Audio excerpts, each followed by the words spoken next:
Hello student, स्वागत है आप सभी का हमारे यूट्यूब चैनल महासंग्राम में। अगर आप क्लास 10th में या आप 9th में हैं तो उसके लिए बहुत ही इंपॉर्टेंट सेशन रहने वाला है दोस्तों।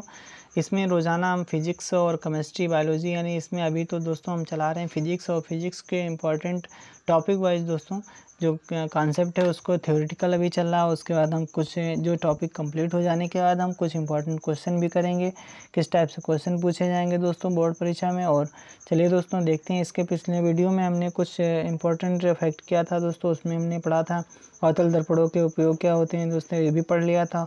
उत्तल दर्पणों द्वारा बने प्रतिबिंब कैसे होते हैं यानी कौन कौन सी स्थितियाँ होती हैं, ये भी दोस्तों हमने पढ़ लिया था। जब वस्तु अनंत पर हो, ये भी हमने देख लिया था, यानी कैसा प्रतिबिंब बनेगा, साइज के आभासी तथा सीधा बनेगा, साइज का आभासी तथा सीधा बनेगा दोस्तों। चलिए दोस्तों और क्या पढ़े थे, जब वस्तु अनंत तथा ध्रुव के बीच में रखी हो तभी हम पढ़ चुके थे, ये भी पढ़ा था, ध्यान से समझाया था दोस्तों आसानी से। क्या था दोस्तों, कैसा बनेगा, आभासी और सीधा बनेगा दोस्तों। और क्या, चलिए दोस्तों अब ये भी देख लिया था। और उत्तल दर्पणों के उपयोग क्या होते हैं, चलिए दोस्तों इनका उपयोग क्या होता है, वाहनों के पीछे दृश्य को देखने के लिए इसका उपयोग किया जाता है। अब देखते हैं, बहुत ही इंपॉर्टेंट है दोस्तों, इसको अगर ध्यान से समझ लेते हैं तो इससे एक दो क्वेश्चन पूछे जाते हैं। मान लिया न्यूमेरिकल वाले आते हैं न्यूमेरिकल के जो क्वेश्चन पूछे जाते हैं उनको आप आसानी से कर सकते हैं। जैसे मान लिया पूछ देता है कि उत्तल दर्पण की फोकस दूरी इतनी है और प्रतिबिंब की दूरी इतनी, प्रतिबिंब की लंबाई इतनी है, वस्तु की लंबाई तो उसमें पूछ देता है कितनी होगी, तो प्रतिबिंब कैसा बनेगा, आभासी बनेगा या उल्टा बनेगा, तो इसको हम कैसे सॉल्व करेंगे दोस्तों। तो चिन्ह परिपाटी क्या होती है, गोलीय दर्पणों के लिए चिन्ह परिपाटी और आवर्धन क्या होता है, चलिए दोस्तों देखते हैं क्या होता है, डिटेल से जानेंगे। तो गोलीय दर्पण के लिए ग्राफी चिन्ह परिपाटी काम में ली जाती है दोस्तों। समस्त दूरियां ध्रुव से नापी जाती हैं, कोई भी दूरी जो होती है वो ध्रुव से नापी जाती है, यानी उसका जो काउंट की जाती है वो कहाँ से की जाती है दोस्तों, ध्रुव से की जाती है। अब देखो, अगर हम ध्रुव से ऊपर तथा दाईं ओर मापी गई दूरियां किस में ली जाती हैं, अगर ध्रुव से ऊपर जाते हैं तो प्लस में, अगर दाईं ओर जा रहे हैं ध्रुव से तब भी प्लस में ली जाएंगी दोस्तों। और जब ध्रुव से नीचे की ओर जाते हैं और बाईं ओर जाते हैं तो किस में लेते हैं दूरियां, माइनस में लेते हैं। बस सिंपल इतना याद रखना है और कुछ नहीं। अब देखो फिगर से समझ लेते हैं, फिगर से आपको आसानी से समझ में आ जाएगा। थ्योरी आप कब तक पढ़ेंगे, अगर फिगर नहीं समझेंगे तब तक हमारे समझ में नहीं आएगा। अगर फिगर को एक बार सही से समझ लेते हैं तो आसानी से समझ में आ जाता है। चलिए दोस्तों देखते हैं ध्रुव क्या होता है। ये ध्रुव है हमारा, ठीक है, ये ध्रुव है।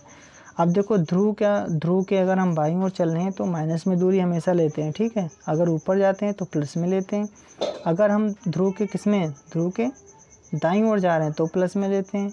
और अगर हम ध्रुव के नीचे जा रहे हैं तो किस में लेते हैं दोस्तों, तो हम लेते हैं माइनस में लेते हैं। किस में लेते हैं, माइनस में लेते हैं। अब देख लेते हैं दोस्तों, आगे देख लेते हैं आगे क्या है, ये देखो, ये इसमें दोस्तों पूरा फिगर दिख रहा है। ये अगर नीचे जा रहे हैं तो माइनस में, अगर ऊपर जा रहे हैं तो प्लस में, अगर बाईं ओर जा रहे हैं तो माइनस में, और दाईं ओर जा रहे हैं तो प्लस में, ठीक है।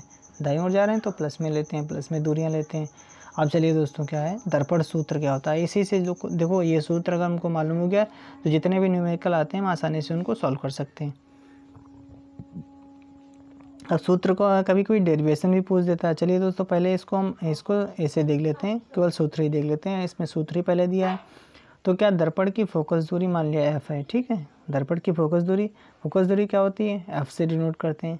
और प्रतिबिंब को किससे डिनोट करते हैं, यू से। और प्रतिबिंब की दूरी को किससे, वी से, ठीक। इतना याद रखना। माध्यम से दर्पण के सूत्र कहलाता है क्या, के मध्य जो संबंध होता है।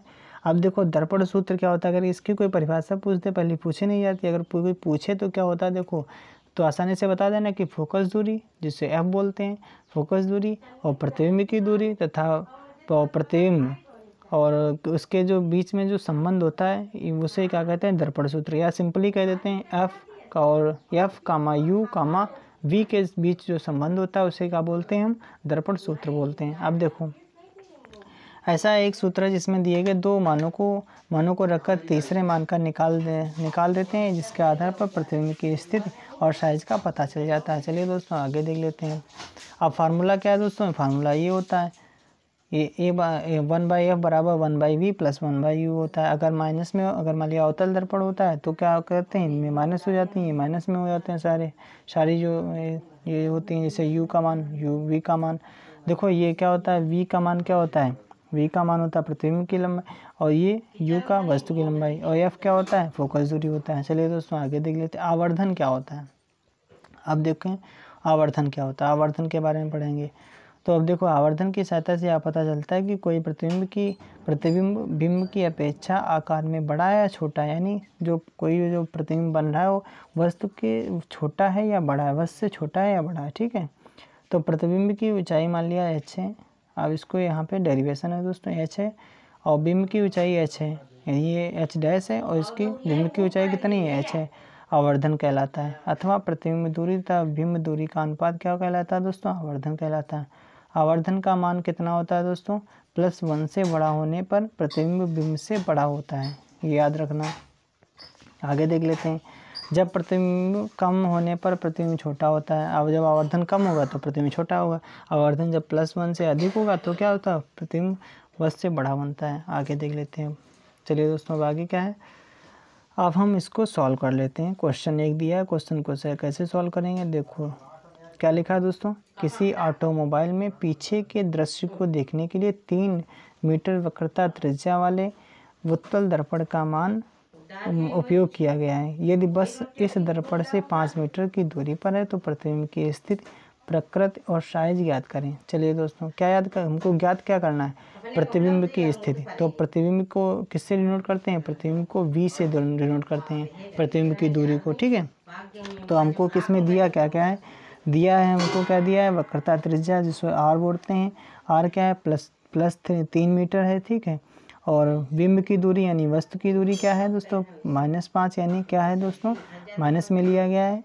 क्या है देखो देख लेते हैं यहाँ पर 5 मीटर। ठीक है, 5 इस दर्पण से 5 मीटर की दूरी पर है बस। ठीक है, तो 5 हो गया 5 मीटर। अब देख रहे हैं प्रतिबिंब की ऊंचाई कितनी है, मान लिया h डैश है, हमको पता तो है नहीं।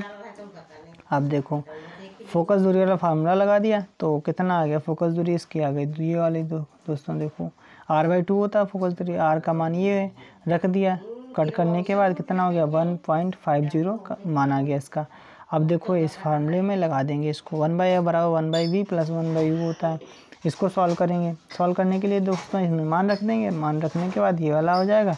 अब इसको सॉल्व कर लेना, आसानी से अपने आप हो जाता है। ठीक है, अपने आप हो जाएगा, और प्रतिबिंब दर्पण के पीछे बनेगा दोस्तों, और कितनी दूरी पर बनेगा, ये दूरी आ जाएगी। दूरी दोस्तों ये v वाला अभी जो बताया था, बस आसानी से इसको ज्ञात कर सकते हैं। चलिए दोस्तों आगे देख लेते हैं, ये वाला क्वेश्चन हो गया था। अगला क्वेश्चन अपवर्तन भी देख लिया था, और 1 मिनट दोस्तों। चलिए फ्रेंड्स अब देख लेते हैं आगे क्या है दोस्तों, प्रकाश का अपवर्तन पढ़ना है। प्रकाश का अपवर्तन डिटेल से पढ़ना है, पहले हमने कुछ परिभाषाएं पढ़े थे, उसके बाद अब हमको डिटेल से पढ़ना क्या है दोस्तों। अपवर्तन क्या होता है, जैसे देख लेते हैं, किसी पारदर्शी माध्यम में प्रकाश सरल रेखा में गमन करना प्रतीत होता है। पहले देखो कोई भी अगर पारदर्शी माध्यम है तो प्रकाश तो उसमें गमन करता है दोस्तों, सरल रेखा में गमन करता है।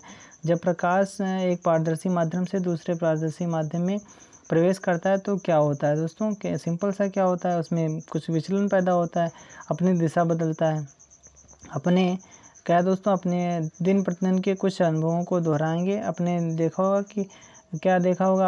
होगा दोस्तों, आपने बहुत बार देखा होगा, पानी से भरे किसी टैंक अथवा ताल या पोखरन की तली उठी हुई प्रतीत होती है। कैसे दोस्तों, देखो बहुत गहरा अगर कुछ है तो उसमें भी कुछ उठा हुआ मालूम पड़ता है। अगर तलैया या पोखरण में दोस्तों, जब कोई मोटा कांच का स्लैब या सिल्ली किसी मुद्रित सामग्री पर रखा जाता है तो कांच के स्लैब के ऊपर से देखने पर अक्षर उठे हुए प्रतीत होते हैं दोस्तों। ऐसा क्यों होता है, ये किस लिए होता है दोस्तों, प्रकाश के अपवर्तन के कारण होता है दोस्तों। सिंपल सा, आसानी से आप बता देंगे।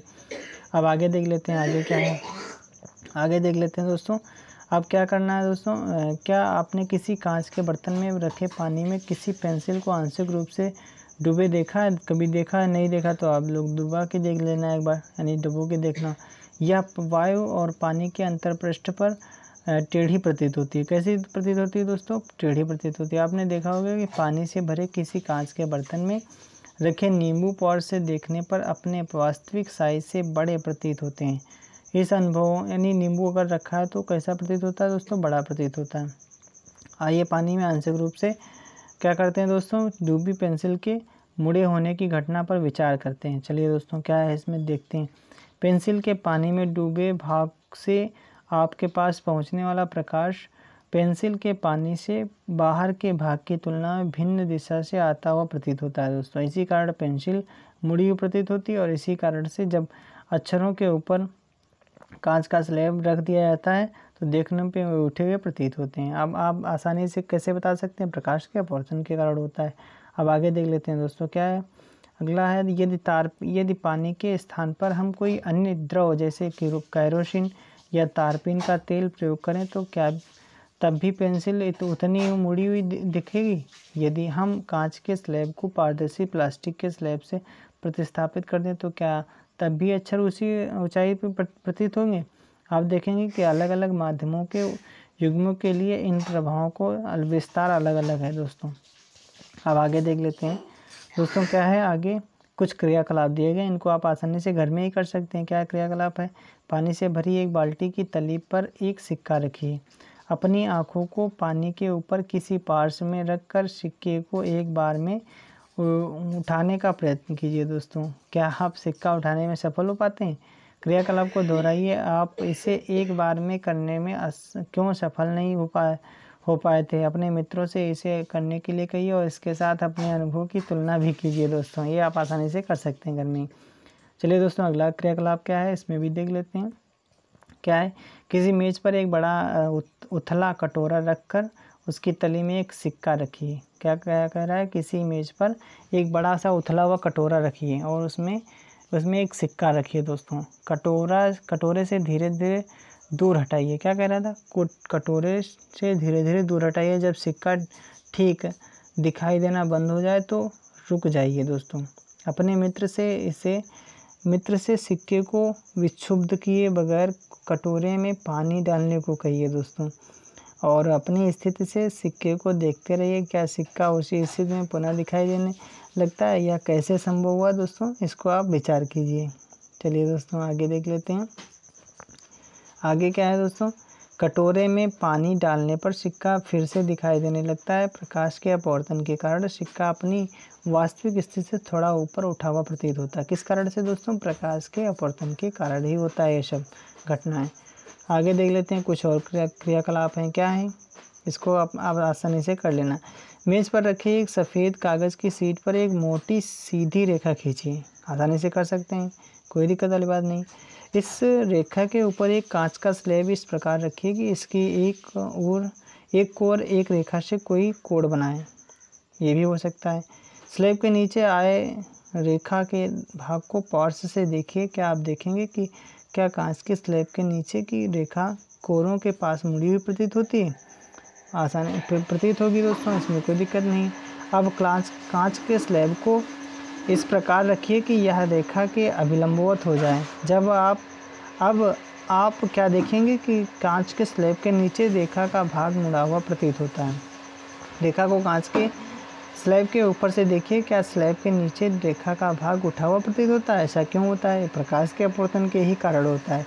चलिए दोस्तों अब आगे देखते हैं कांच के आयताकार स्लैब से अपवर्तन क्या होता है।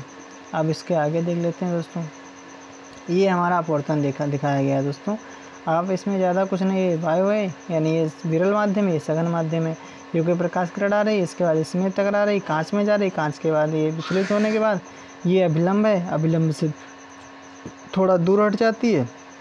बस यही इसमें दिखाया गया, प्रकाश का अपवर्तन दिखाया गया है। ठीक है, और देख लेते हैं इसमें क्या है। इसके जो नियम है इनको पढ़ लेते हैं दोस्तों। क्या है नियम? आपतित किरण और अपवर्तित किरण दोनों माध्यमों को पृथक करने वाले पृष्ठ के आपतन बिंदु पर अवलंब सभी एक ही तल में होते हैं। ये भी अभी पढ़ा था पिछले वीडियो में। प्रकाश के किसी निश्चित रंग और निश्चित माध्यमों के युग्म के लिए आपतन कोण की ज्या तथा अपवर्तन कोण की ज्या का अनुपात स्थिर होता है। इससे क्या कहते हैं? स्नेल का नियम कहते हैं दोस्तों। ये बहुत बार पूछा गया दोस्तों, क्या होता है स्नेल का नियम? ये पूछा जाता है स्नेल का नियम क्या होता है, इसको एक्सप्लेन कीजिए या फिर विस्तार से बताइए। तो क्या होता है? आपतन कोण की ज्या तथा अपवर्तन कोण की ज्या का अनुपात जो होता है उसे क्या कहते हैं? स्नेल का नियम कहते हैं। बस कोई आसानी से याद कर सकते हैं। अब देखो, यदि आपतन कोण आई है और अपवर्तन कोण आर है तो क्या हो जाता है, sine I by sine R हो जाता है, जिसे जो कांस्टेंट होता है जो इसको स्थिरांक बोलते हैं। बस यही इसका स्नेल का नियम हो गया। अब देखते हैं दोस्तों, इस स्थिरांक के मान को दूसरे माध्यम का पहले माध्यम के सापेक्ष अपवर्तनांक कहते हैं। आइए अपवर्तनांक के बारे में कुछ विस्तार से अध्ययन करते हैं। अपवर्तनांक होता क्या है दोस्तों, कौन सी ये आफत है, इसको आसानी से कैसे समझेंगे दोस्तों। चलिए दोस्तों अपवर्तनांक की तरफ चलते हैं। अपवर्तनांक होता क्या है, अपवर्तनांक होता क्या है दोस्तों, कहते हैं यह देख लेते हैं। एक पारदर्शी माध्यम से दूसरे में प्रवेश करती है। इस तो हम पीछे पढ़ चुके हैं। कोई किरण अगर जाती है दूसरे माध्यम में अपनी दिशा परिवर्तित कर लेती है। वो तो सिंपल सा जो नियम चल रहा है, आसानी होता भी है। किन्हीं दिए हुए माध्यमों के युग्म के लिए होने वाले दिशा परिवर्तन के विस्तार को अपवर्तनांक के रूप में भी व्यक्त किया जा सकता है, जो समीकरण इसमें दिया गया है दोस्तों। आगे देख लेते हैं। अपवर्तनांक को एक महत्वपूर्ण भौतिक राशि विभिन्न माध्यमों में प्रकाश के संचरण की अपेक्षित चाल से संबंध किया जा सकता है। यह देखा जाता है कि प्रकाश की चाल दोस्तों, निर्वात में प्रकाश की चाल 3×10⁸ मीटर पर सेकंड होती है और प्रकाश की किसी भी माध्यम में हो सकने वाली यानी बहुत ही अधिकतम चाल है दोस्तों। और क्या कहता है, वायु में प्रकाश की चाल निर्वात की अपेक्षा थोड़ी कम होती है दोस्तों, और कांच और पानी में यह यथेष्ट रूप से घट जाती है। आगे देख लेते हैं। आगे क्या दोस्तों ये बताया गया है, इसमें देखो डिटेल से किया गया है, कुछ नहीं है, आप आसानी से इसको एक बार पढ़ लेना। और ये ज़्यादा पूछा भी नहीं जाता है। यानी V1/V2 हो गया प्रकाश में प्रकाश की चाल और प्रकाश की चाल में माध्यम 1 में प्रकाश की चाल, माध्यम 2 में प्रकाश की चाल हो गया। आगे देख लेते हैं दोस्तों। आगे क्या है, हाँ, निरपेक्ष अपवर्तनांक क्या कहलाता है। देखो अब इसको समझ लेते हैं थोड़ा। क्या कहता है कि यदि माध्यम 1 निर्वात या वायु है, जब माध्यम 2 का अपवर्तनांक निर्वात के सापेक्ष माना जाता है, या माध्यम का निरपेक्ष अपवर्तनांक कहलाता है दोस्तों। क्या होता है, जब माध्यम 1 के सापेक्ष दूसरा माध्यम जब माना जाता है तो उसे क्या कहते हैं, निरपेक्ष अपवर्तनांक कहते हैं।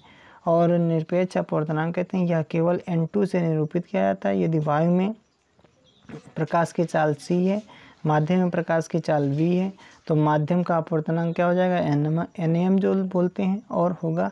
तो इसको फार्मूला से कैसे लिखेंगे, c/v हो जाता है, यानी प्रकाश में चाल, वायु में प्रकाश की चाल और माध्यम में प्रकाश की चाल हो जाता है। बस दोस्तों, और आगे देख लेते हैं, बहुत ही इम्पोर्टेंट है दोस्तों। माध्यम क्या होता है दोस्तों, इसमें देख लेते हैं। अपवर्तनांक क्या होता है थोड़ा बहुत, इसमें ज़्यादा कुछ नहीं है। इसमें जैसे इसका अपवर्तनांक, वायु का अपवर्तनांक क्या होता है, 1.003 होता है। जो द्रव्यात्मक माध्यम क्या होता है, कनाडा बाल्सम होता है, कनाडा बाल्सम, और इसका अपवर्तनांक 1.53 होता है। जल का क्या होता है 1.33, और एल्कोहल का 1.36, केरोसिन का क्या होता है 1.44, और तारपीन का क्या होता है 1.45 होता है। हीरा का क्या होता है, हीरा का होता है दोस्तों 2.42 होता है। नीलम का क्या होता है 1.77 होता है। चलिए दोस्तों आगे देख लेते हैं। आगे क्या है दोस्तों, अब इसको हम आसानी से इसको थोड़ा समझ लेते हैं क्या है। किसी माध्यम की प्रकाश को अपवर्तित करने की क्षमता को इसे प्रकाशिक घनत्व के द्वारा भी व्यक्त किया जा सकता है। प्रकाशिक घनत्व एक निश्चित कनेक्शन जो बोलते हैं जो होता है, यह द्रव्यमान घनत्व के समान नहीं है दोस्तों। विरल माध्यम तथा सघन माध्यम शब्दों का प्रयोग कर रहे हैं। वास्तव में क्रमशः प्रकाशिक विरल और प्रकाशिक सघन माध्यम है दोस्तों। चलिए दोस्तों आगे देख लेते हैं। आगे क्या है, इसमें जो प्रश्न पूछेंगे दोस्तों, इनको आप आसानी से आप सॉल्व कर सकते हैं। पिछले इसी में हम बताएं कैसे सॉल्व करना है दोस्तों।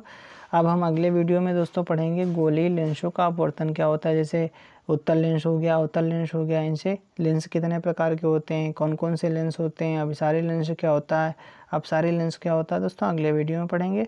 और आज के लिए इतना ही दोस्तों। चलिए दोस्तों आज के लिए इतना ही। अगर आप हमारे चैनल पे पहली बार आए तो हमारे चैनल को सब्सक्राइब कर लें, लाइक करें, शेयर करें, और कैसा लगा वीडियो कमेंट बॉक्स में लिख के बताएं दोस्तों। चलिए दोस्तों आज के लिए इतना ही। Thank you.